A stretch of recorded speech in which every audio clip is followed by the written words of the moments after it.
Hello guys, welcome to learners locker. Guys, आज इस series का हमारा 5th वीडियो है जो कि है about part 1 of Indian constitution, जो कि डील करता है यूनियन एंड इट्स टेरिटरी से। राइट गाइस, उससे पहले अगर आपने हमारा टेलीग्राम चैनल ज्वाइन नहीं किया है तो प्लीज़ उसको जाके ज्वाइन कर लीजिए। वहाँ पे बहुत से ऐसा कंटेंट आपको प्रोवाइड कर दिया जाता है जो कि पॉसिबल नहीं है कि यहाँ पे आपको प्रोवाइड कर दिया जाए। राइट, तो लिंक डिस्क्रिप्शन में है गाइस, आप वहाँ से जाके हमारे टेलीग्राम चैनल को ज्वाइन कर सकते हैं। चलिए गाइस, बिना टाइम गवाए आज की वीडियो पे चलते हैं, जो कि है यूनियन एंड इट्स टेरिटरी। देखिए guys, union and its territory में हम कवर करने वाले हैं पार्ट 1 ऑफ इंडियन कॉन्स्टिट्यूशन, जो कि कवर करता है आर्टिकल 1, 2, 3 एंड 4। ये देखने वाले हैं गाइस हम। और उसके बाद जो स्टेट्स रीऑर्गेनाइज हुई थी वो कैसे हुई थी, हम वो देखने वाले हैं। राइट, तो चलिए पहले आर्टिकल पे चलते हैं। तो पहला आर्टिकल 1, उसकी हेडिंग क्या है? आर्टिकल 1 क्या बोलता है? Name and territory of union. Right, तो देखिए इसकी गाइस, इसमें लिखा गया basically, India that is Bharat shall be A union of states. Right, अब देखिए ये जो है, इसमें दो नेम हैं दिए गए हुए हमारी कंट्री के, इंडिया एंड भारत। राइट, हमारी कंट्री के गाइस बहुत से नाम हैं, जैसे आर्यव्रत, जम्बू द्वीप, Hindustan, Bharatvarsh, India and Bharat. Right, अब इसमें देखिए, जैसे आर्यव्रत क्यों नाम है हमारी कंट्री का? क्योंकि मिडिल ईस्ट से आर्यंस आए थे। राइट, वो आर्यव्रत में पहली बार माइग्रेट हुए थे एंड वहाँ पे उन्होंने अपनी फर्स्ट बुक लिखी थी जिसे हम एज ऋग्वेदा पढ़ते हैं। राइट, जम्बू द्वीप क्यों नाम है?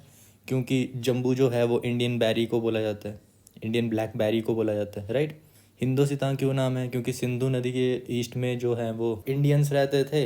राइट, एंड पर्शियंस और यूरोपियंस जो हैं वो एस को एच प्रोनाउंस करते हैं, तो वो लोग सिंधु को हिंदू बोलते थे, तो वहाँ से ड्राइव हुआ हमारा क्या, हिंदुस्तान। भारतवर्ष ये किंग भरत के नाम पे है, जो कि बेटे थे गाइस दुष्यंत एंड शकुंतला के, one of the greatest kings in the history of India. Right, so उनके नाम पे ये नाम पड़ा भारतवर्ष, एंड यहीं से ड्राइव किया गया क्या, भारत। राइट, एंड ये जो नाम है ये आपका मिलता कहाँ पे है? ये आपको पुराण में मिल जाएगा, ये आपको गीता में मिल जाएगा। तो एंशियंट लिटरेचर्स में हमारे पास ये नाम पाया जाता है गाइस, यहाँ से हमने इस चीज़ को लिया है। राइट, अब यहाँ पे आपको एक क्वेश्चन दिख रहा होगा गाइस कि हमारी कंट्री के कौन सा नाम जो है वो कॉन्स्टिट्यूशनली रिकॉग्नाइज्ड है? क्या वो आर्यव्रत है? नहीं। जम्बूद्वीप है? बिल्कुल भी नहीं। हिंदुस्तान? बिल्कुल भी नहीं। एंड भारतवर्ष नहीं है। कौन कौन से नाम है गाइस? वो है इंडिया एंड भारत। राइट, तो आपका एक कॉन्सेप्ट तो यहाँ पे क्लियर हो गया कि कॉन्स्टिट्यूशनली रिकॉग्नाइज जो है वो दो नाम है हमारे, इंडिया एंड भारत। राइट, अब गाइज यहाँ पे भी ना कुछ कमेटीज़ रखी गई थी कि उसमें ये चेक करना है कि पहले कौन सा नाम लिखा जाए, भारत और इंडिया। राइट, उसमें जो है वो इंडिया दैट इज़ भारत जो है ये एक्सेप्ट कर लिया गया था सबके द्वारा में। राइट, वोटिंग के दौरान इंडिया दैट इज़ भारत को एप्लीकेबल माना गया एंड उसको इंक्लूड किया गया कॉन्स्टिट्यूशन में। इतना समझ आ गया गाइज? चलिए आगे देखते हैं। Shall be A union of states, ये क्या चीज़ है गाइज? यूनियन ऑफ स्टेट्स क्या है गाइज? देखिए, इसमें दो केसेस हैं।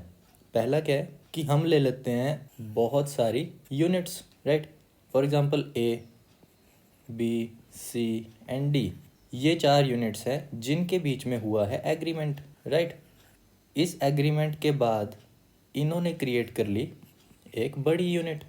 राइट, अब ये क्रिएट करने से पहले गाइज ये हर एक यूनिट अपने आप में सुप्रीम थी, इनके पास अपना एक कॉन्स्टिट्यूशन है।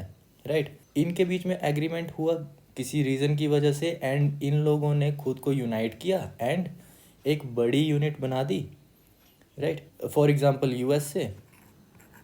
राइट, अब देखिए, अब जब इनके बीच में एग्रीमेंट हुआ है तो क्या ये यूनिट इस एग्रीमेंट को तोड़ के यहाँ से बाहर निकल सकती है? तो बिल्कुल निकल सकती है। Right, for example USA. Right, but क्या इंडिया में ऐसा है? बिल्कुल भी नहीं। देखिए गाइज, इंडिया में क्या है, इंडिया जो है वो पहले से ही इसकी बाउंड्री डिफाइंड थी, इंडिया पहले से ही एग्जिस्ट कर रहा था। राइट, इसके अंदर की जो चीज़ें हैं हमने उसको मॉडिफाई किया है। राइट, इसके अंदर की चीज़ों को हमने मॉडिफाई किया है। अब ये सुप्रीम यहाँ पे ये जो मॉडिफिकेशंस की हैं ये नहीं है, सुप्रीम यहाँ पे क्या है, इंडिया, राइट। मीन्स टू से जो रूल इंडिया में चलेगा वही इसमें चलेगा, पूरे जितने भी इसके यूनिट्स हैं, राइट। तो यहाँ पे जो फॉर एग्जांपल ये ए है, राइट, ये यूनिट ए है, तो क्या ये यहाँ से बाहर जा सकता है? बिल्कुल भी नहीं, इसे छोड़ के, क्योंकि ये एग्रीमेंट के थ्रू क्रिएट हुए ही नहीं है, राइट। तो इसे बोला जाता है guys union of states, and that is United states, right. अब देखिए यही इसमें लिख बताया गया गाइज कि Indian federation is not a result of agreement between unit, right. And second thing is that component units has no freedom to secede from it, means जो India की यूनियन है, जो इंडियन फेडरेशन है, वो agreement के through unite नहीं हुए, right. Second thing क्या है कि जो कंपोनेंट यूनिट्स हैं, जो स्टेट्स हैं, उनके पास कोई फ्रीडम नहीं है, उनको फ्रीडम नहीं दी गई है कि वो इंडिया को छोड़ के बाहर जा सकें, वो अपने आप को खुद को एक कंट्री डिक्लेयर कर सकें, वो अपना कॉन्स्टिट्यूशन बना सकें, राइट। तो ये तो हो गया गाइज फर्स्ट आर्टिकल में कि shall be A union of states में आपको दो चीज़ें याद रखनी है, ये दो, राइट। चलिए आगे देखते हैं, आगे क्या है। आगे गाइज आर्टिकल 1 क्लोज 2, ये देखिए ये क्या बोल रहा है, the states and its territory shall be as specified in first schedule, right. अब देखिए ये मैंने आपको guys schedule 1 of Indian constitution, मैंने वहाँ पे भी आपको बड़े अच्छे से समझाया था, राइट। तो अगर आपने वो वीडियो नहीं देखी है तो प्लीज़ उसको देख लीजिएगा आपकी बेटर अंडरस्टैंडिंग के लिए। अब देखिए यहाँ पे क्या है कि कोई भी हम मॉडिफिकेशन कर रहे हैं एक्सटर्नल और इंटरनल, राइट, वो जो है वो आपकी मेंशन होगी कहाँ पे, शेड्यूल फर्स्ट, जो कि डील कर रहा है किससे, टेरिटरी से, राइट। इंडिया की कौन सी टेरिटरी है वो सब कुछ उसमें इंक्लूड होएगा, states, union territories, acquired territories, right. और वो एक डिटेल्ड लिस्ट है वहाँ पे, अगर वहाँ पे वो उस रीजन का नाम है तो वो एक्चुअली में एग्जिस्ट कर रहा है इंडिया में, अदरवाइज नहीं है, right. Now article 1 close 3, the territory of India shall comprise, article 1 close 3 में बताया गया है गाइज टेरिटरी कौन कौन सी है इंडिया में। टेरिटरी क्या है बेसिकली, कौन कौन सी चीज़ों को हम इंडिया की टेरिटरी बोल सकते हैं, राइट। उसमें आता क्या क्या है, states, union territories and acquired territories, right. अब देखिएगा इस पर डिफरेंस देखिएगा स्टेट क्या चीज़ है, स्टेट एक कॉन्स्टिट्यूएंट डिवीज़न है जिसमें एक सेपरेट गवर्नमेंट है, जिसमें कि क्या है, सेपरेट गवर्नमेंट, राइट, जिसे हम स्टेट गवर्नमेंट भी बोलते हैं। इसमें अपना एक लेजिस्लेचर होगा, राइट। यूनियन टेरिटरी के, यूनियन टेरिटरी जो है एक स्मॉल एडमिनिस्ट्रेटिव यूनिट है जिस पे कि रूल कर रहा है कौन, यूनियन, राइट। अब यूनियन का कौन सा ऑफिसर यहाँ पे अलाउ किया गया गाइस, उसको बोलते हैं लेफ्टिनेंट गवर्नर, राइट। ये भी आपको समझ आ गया। एक्वायर्ड टेरिटरीज कौन सी हैं गाइस, एक्वायर्ड टेरिटरीज वो टेरिटरीज हैं जो कि पास्ट और फ्यूचर में हम लोग एक्वायर करेंगे, बाहर की कोई भी टेरिटरी जिसको पास्ट या फ्यूचर में हम लोग एक्वायर करेंगे उसे बोला जाता है एक्वायर टेरिटरीज, राइट। जो कि यूनियन टेरिटरी में नहीं आएगी, जो स्टेट्स में नहीं आएंगी, बट वो इंडिया की टेरिटरी में आ रही हैं तो उसको हम बोलेंगे एक्वायर टेरिटरीज, राइट। इतना समझ आ गया आपको। अब देखिए गाइज स्टेट्स, पहले हमारे पास कितनी स्टेट्स थी, पहले हमारे पास थी 29 स्टेट्स, राइट। बट 2019 में आपको पता होगा कि फर्स्ट टाइम ये हुआ था कि किसी स्टेट को डिवाइड कर दिया एंड बना क्या दिया, दो यूनियन टेरिटरीज, कौन कौन सी बनी, JNK and Ladakh, right. And JNK का होल जो स्टेटहुड था वो छीन लिया गया, सिंपल। अब 29 से कितनी रहेगी, 28, सिंपल। अब देखिए यूनियन टेरिटरीज का क्या है, यूनियन टेरिटरीज पहले हमारे पास कितनी थी गाइज, पहले हमारे पास यूनियन टेरिटरीज थी 7, राइट। देन सेम कॉन्सेप्ट यही, हमारे पास दो नई यूनियन टेरिटरीज आई, इसमें +2 हुआ, कितना हो गया 9, राइट। बट उसके बाद 2020 में दादरा एंड नगर हवेली और दमन एंड दीव को मर्ज कर दिया गया, राइट। एंड इनको मर्ज करके एक यूनियन टेरिटरी बना दिया गया। अब यहाँ पे -1 करेंगे तो कितना हो गया गाइस? अब अभी हमारे पास कितनी है? 8 यूनियन टेरिटरीज हैं। इतना भी आपको लग गया पता? एक्वायर्ड टेरिटरीज, जो टेरिटरीज हमने एक्वायर्ड की हैं अभी तक, राइट? फ्यूचर में तो करेंगे, वो बात की बात है ना गाइस। अभी तक हमने जो एक्वायर की हैं वो देखते हैं ना। तो इसका एक एग्जांपल है गाइस, देखो हमने क्या किया था 1975 में, हमने एक्वायर किया था सिक्किम को, राइट? बट हमने उसको स्टेटहुड दे दिया। हमने उसको क्या दे दिया? Statehood, right? तो अब वो स्टेट काउंट हो रही है, ना कि एक्वायर्ड टेरिटरी, राइट? तो ऐसे ही गाइज अभी तक हमारे पास एक्वायर्ड टेरिटरीज कितनी है? 0। एक्वायर्ड टेरिटरीज अभी हमारे पास 0 है। इतना समझ आ गया गाइज आपको? देखिए आपको यहाँ पे फर्स्ट पार्ट में क्या दिया गया था? फर्स्ट पार्ट में आपको बताया है India that is Bharat shall be the union of states, right? उसमें आपको इंडिया पता लग गया क्या है, भारत लग गया पता क्या है, वो कैसे ड्राइव किए गए हैं, कॉन्स्टिट्यूशनली रिकॉग्नाइज कौन कौन से हैं, राइट? उसके बाद यूनियन ऑफ स्टेट्स में जो 2 कंडीशंस हैं कि वो एग्रीमेंट से नहीं बने हैं, एंड दूसरा वो लोग यूनिट्स जो हैं वो सिसीड नहीं कर सकती। इतना आपको लग गया पता? सेकेंडली आर्टिकल 1 क्लोज 2 में क्या है कि आपकी जितनी भी स्टेट्स हैं वो कहाँ पे मेंशन होनी चाहिए, जितनी भी टेरिटरीज हैं वो कहाँ पे मेंशन होनी चाहिए, वो होनी चाहिए मेंशन फर्स्ट शेड्यूल में, राइट? एंड आर्टिकल 1 क्लोज 3 में क्या बताया गया है कि टेरिटरी में क्या क्या आता है?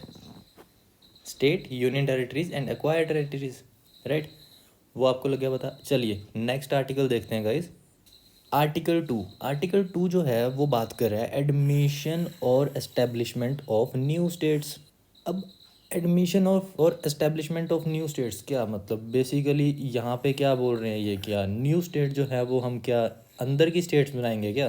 कोई भी अंदर स्टेट है क्या, उसको हम बाइफरगेट करके नई स्टेट बना देंगे, ऐसा कुछ बोल रहे हैं ये? बिल्कुल भी नहीं गाइज, ऐसा कुछ बात नहीं हो रही है यहाँ पे। ये जितना भी आर्टिकल 2 जो है वो डील कर रहा है, किससे डील कर रही है? एक्सटर्नल पार्ट से।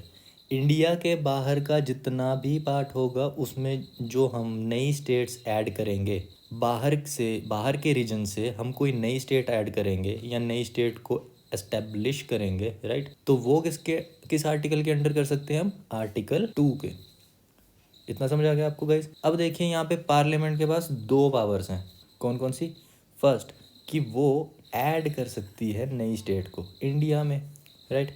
इसको इंडिया ना कह के हम बोलेंगे union of India, that is better. आपके मेंस पॉइंट ऑफ व्यू से इसको यूनियन ऑफ इंडिया लिखेंगे आप तो वो बेटर होएगा आपके लिए गाइस, राइट? अब देखिए दूसरी पावर कौन सी है गाइस? कि वो एक नई स्टेट को एस्टेब्लिश कर सके, ठीक है गाइस? अब देखिए यहाँ पे क्या है, यहाँ पे कहीं पे भी क्या किसी स्टेट का रोल है? बिल्कुल भी नहीं। यहाँ पे किसी भी स्टेट का रोल नहीं है। तो बेसिकली यहाँ पे स्टेट लेजिस्लेचर और स्टेट गवर्नमेंट का भी रोल नहीं है। तो यहाँ पे जितना भी काम करेगा वो कौन करेगा? पार्लियामेंट। पार्लियामेंट को इनसे कांटेक्ट करने की ज़रूरत नहीं है या इनसे रेफ़र करने की ज़रूरत बिल्कुल भी नहीं है। इतना पता है आपको? ये डायरेक्टली बिल पास करेंगे एंड वो हो जाएगा, राइट?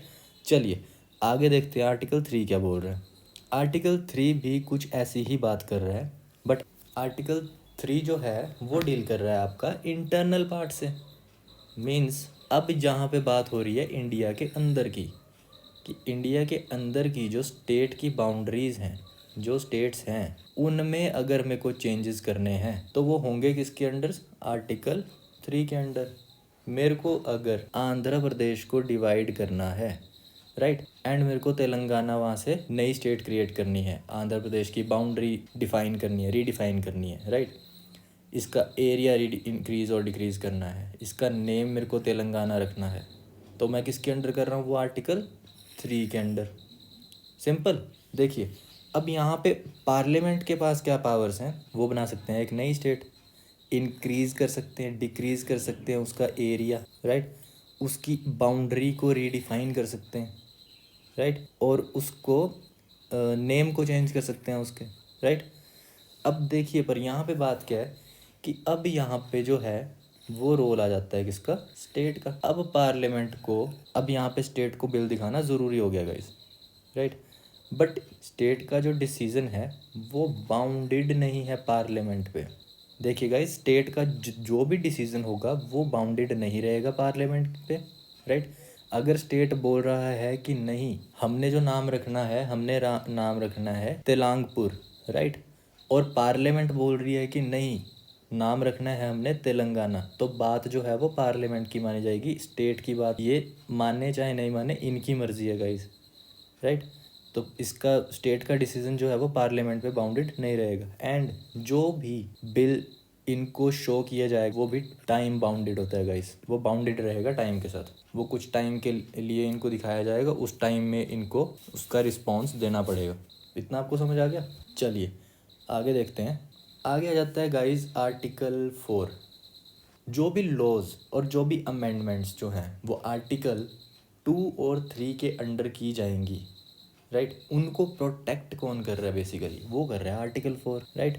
तो यहाँ पे क्या है, laws made under article 2 and 3 to provide for the amendment of first and fourth schedule and supplemental consequential incidental matters, right. अब इसमें देखिए गाइस, आर्टिकल 4 जो है वो प्रोटेक्ट कर रहा है आर्टिकल 2, आर्टिकल 3 को, राइट। अब ये बोल रहा है कि आर्टिकल 2 एंड आर्टिकल 3 में जो भी आप अमेंडमेंट करेंगे, ठीक है, उसमें ऐसा प्रोविज़न दिया है कि वो ऑटोमेटिकली अमेंड हो जानी चाहिए, किसमें? शेड्यूल 1 एंड शेड्यूल 4 में, राइट।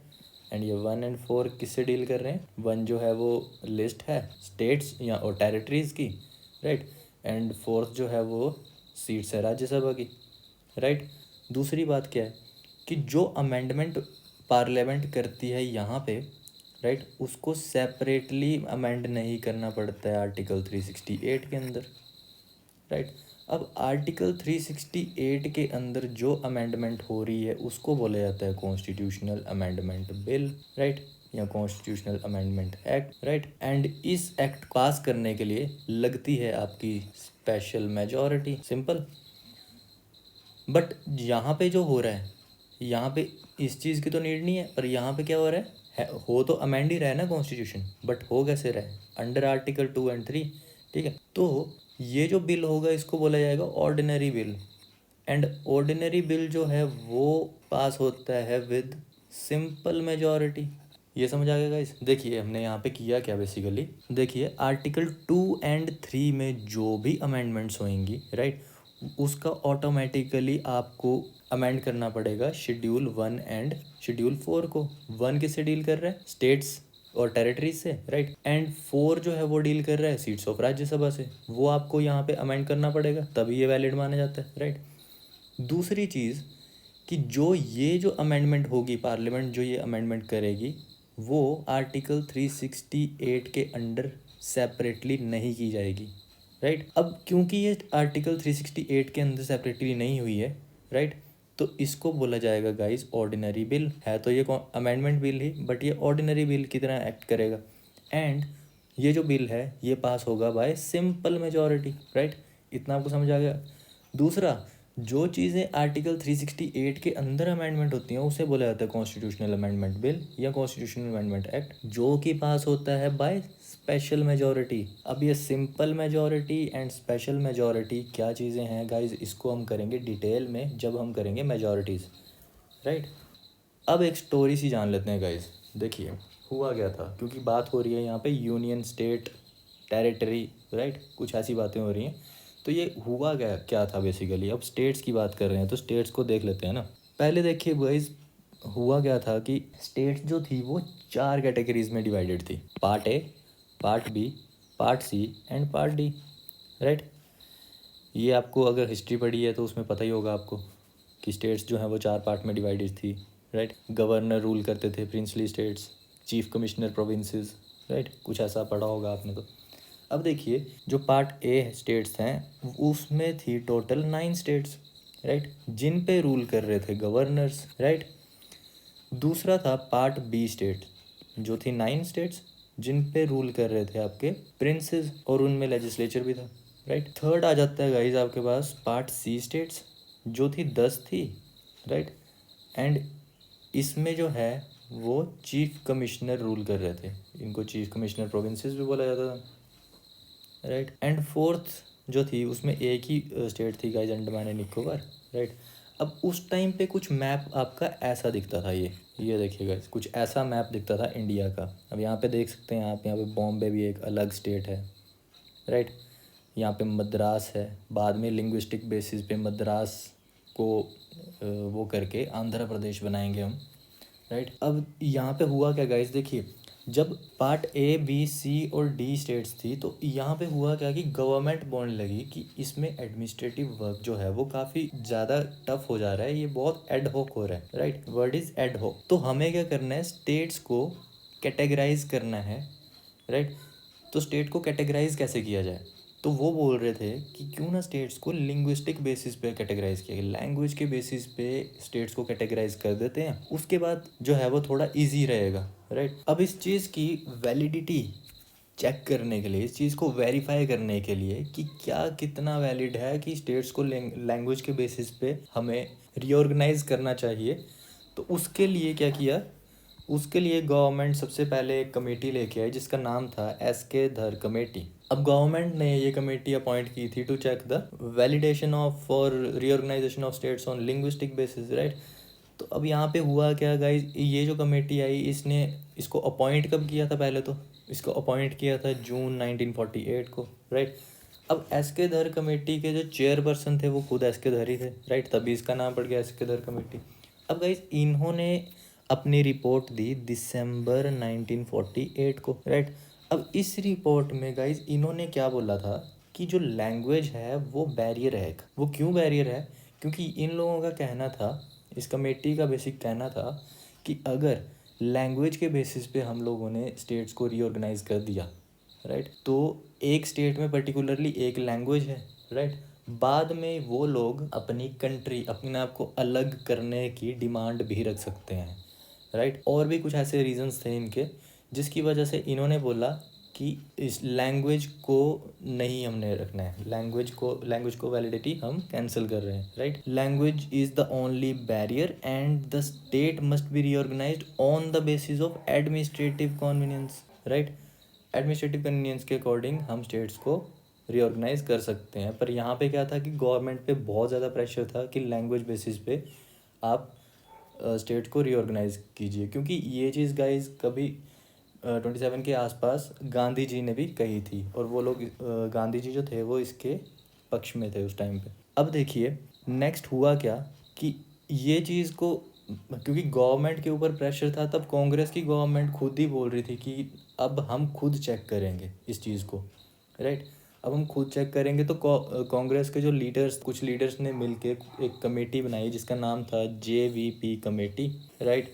एंड ये लोग खुद घुस गए इस चीज़ की वैलिडेशन को चेक करने के लिए, राइट। अब ये JVP क्या है गाइस, देखिए JVP क्या है, पहले तो ये देख लीजिए।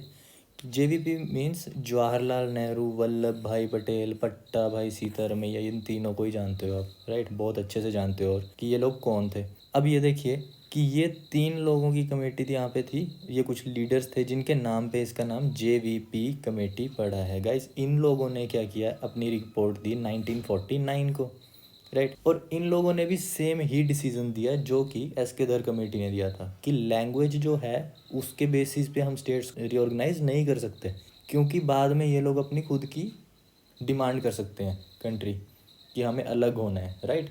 अब हुआ क्या गाइस कि गवर्नमेंट पे प्रेशर बहुत ज़्यादा था, और गवर्नमेंट को फोर्स कर दिया गया था कि वो स्टेट रीऑर्गेनाइज करे लैंग्वेज के बेसिस पे। तो पहली स्टेट जो बनी थी वो 1953 में बन चुकी थी। अब ये एक इग्निशन पॉइंट था गाइस, ये एक स्टार्टिंग पॉइंट था। कोई भी चीज़ है, किसी भी चीज़ को आपको स्टार्ट करना बहुत ज़्यादा मुश्किल होता है, बट एक बारी वो स्टार्ट हो गई तो वो फिर वो हैबिचुअल हो जाती है, राइट। तो उसमें फिर मॉडिफिकेशंस करना ईजी है, वो चलता रहेगा, सिंपल। तो यहाँ पे क्या है, ये एक इग्निशन पॉइंट था। तो 1953 में हुआ क्या कि गवर्नमेंट को फोर्स कर दिया गया था कि एक वो स्टेट बना दे लिंग्विस्टिक बेसिस पे, और वो स्टेट कौन सी बनी guys, Andhra Pradesh, right.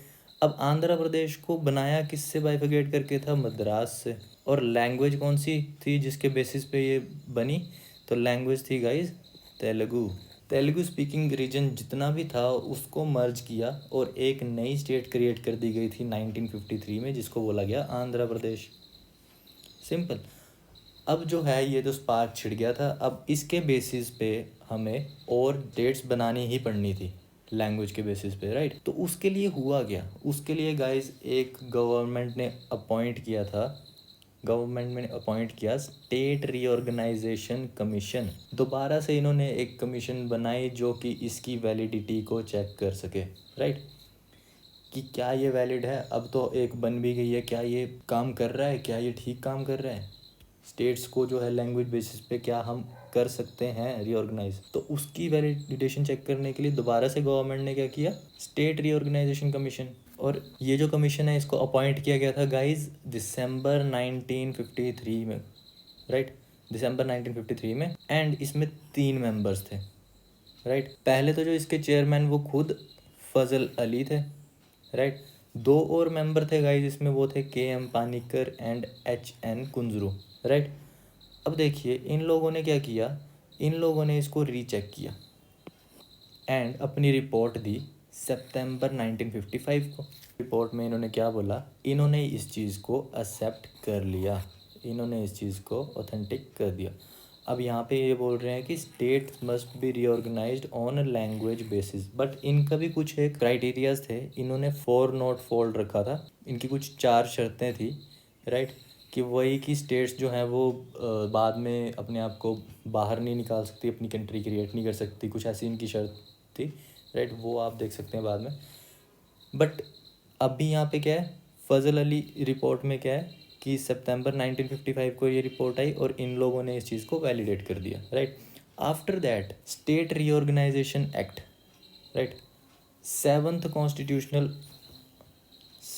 Constitutional amendment 1956 में हमारे पास क्या आया, एक स्टेट रीऑर्गेनाइजेशन एक्ट, राइट। अब इसमें हुआ क्या था गाइस, जो भी हमारे पास part A, B, C, D ये स्टेट्स थी, इसको कर दिया गया डिसमिस, सिंपल। अब ये चीज़ डिसमिस करने के बाद स्टेट्स को जो है वो रीडिफाइन किया गया लैंग्वेज के बेसिस पे। तो इंडिया के जो स्टेट्स हैं वो लैंग्वेज के बेसिस पे फर्स्ट टाइम रीऑर्गेनाइज की गई थी 1956 में। बेसिकली पहली बार जो बन गई थी, पहली स्टेट जो बनी थी वो थी आंध्र प्रदेश, वो बनी थी 1953 में, राइट। अब 1956 में जो है वो स्टेट्स को लैंग्वेज के बेसिस पे रीऑर्गेनाइज किया गया, सिंपल। अब स्टेट्स जो हैं बेसिकली जो part A, B, C, D थी, अब ये वाला क्राइटेरिया छोड़ के अब हमारे पास नया क्राइटेरिया क्या है guys, states and union territories, right. अब देखिए जब स्टेट को रीऑर्गेनाइज किया गया तो गाइस पहले हमारे पास 14 स्टेट्स एंड 6 यूनियन टेरिटरीज बनी, राइट। अब ये 14 स्टेट्स आपको ये पता होना चाहिए कि ये कब बनी, किसको बाइफरकेट करके बनी, लैंग्वेज कौन सी थी जिसके बेसिस पे बनी, सिंपल। तो आपको ये चीज़ें पता होनी चाहिए, ये क्वेश्चन, ये एग्ज़ाम पॉइंट ऑफ व्यू से बहुत इंपॉर्टेंट चीज़ है, राइट। अब देखिए ये कुछ आपको मैप दिख रहा होगा यहाँ पे, तो ये स्टेट्स कुछ बनी थी, राइट। अब देखिए 14 स्टेट्स कौन कौन सी थी, आंध्र प्रदेश, ये तो हमें पता ही है क्योंकि 1953 में बनी थी, फर्स्ट स्टेट थी, right. Assam, Bihar, Bombay, JNK, Kerala, Madhya Pradesh, Madras, Orissa, Punjab, Rajasthan, UP and West Bengal, right. ये कुछ 14 स्टेट्स थी एंड 6 यूनियन टेरिटरीज बनाई गई थी गाइस उस टाइम पे। अंडमान एंड निकोबार जो कि एक पार्ट D स्टेट था, राइट। दिल्ली, हिमाचल प्रदेश जो कि चीफ कमिश्नर प्रोविंसेस था, राइट। लक्षद्वीप, मणिपुर, त्रिपुरा, ये 6 जो हैं वो आपकी यूनियन टेरिटरीज बना दी गई थी उस टाइम पे, सिंपल। अब आपको गाइस कुछ चीज़ें याद रखनी है, वो क्या है कि आपको ये 14 स्टेट्स से लेकर 28 स्टेट्स तक एंड 6 यूनियन टेरिटरीज से लेके 8 यूनियन टेरिटरीज तक का जो सफ़र है बेसिकली, राइट, का जो रन है वो कैसे तय किया गया है वो आपको याद होना चाहिए। अब ये देखिए इस वीडियो में मैं आपको बता नहीं सकता कंप्लीट क्योंकि बहुत लेंथी वीडियो बन जाएगी। आपको सफ़र तय कैसे करना है मैं आपको वो बता देता हूँ। बेसिकली आपको करना क्या है कि आपको एक लिस्ट बनानी है, राइट। एक लिस्ट बना के रख लीजिए और उसमें स्टार्टिंग से शुरू हो जाइए कि पहली स्टेट कौन सी बनी, उसके बाद कौन सी बनी, उसके बाद कौन सी बनी, राइट। ऐसे करते करते पूरी एक लिस्ट बनेगी आपके पास एंड उसको आपको मेमोराइज करके रखना है क्योंकि वो आपके एग्ज़ाम पॉइंट ऑफ व्यू से बहुत इंपॉर्टेंट है। कई बार ऑर्डर पूछ लिया जाता है गाइज, आपके पास स्टेट्स दी गई होंगी और नीचे ऑप्शंस में ऑर्डर दिया गया होगा, तो आपको करेक्ट ऑर्डर चूज़ करना है उसका कि कौन सा ऑर्डर जो है वो ठीक है, करेक्ट है, राइट। तो आपको ये चीज़ें लर्न होनी चाहिए।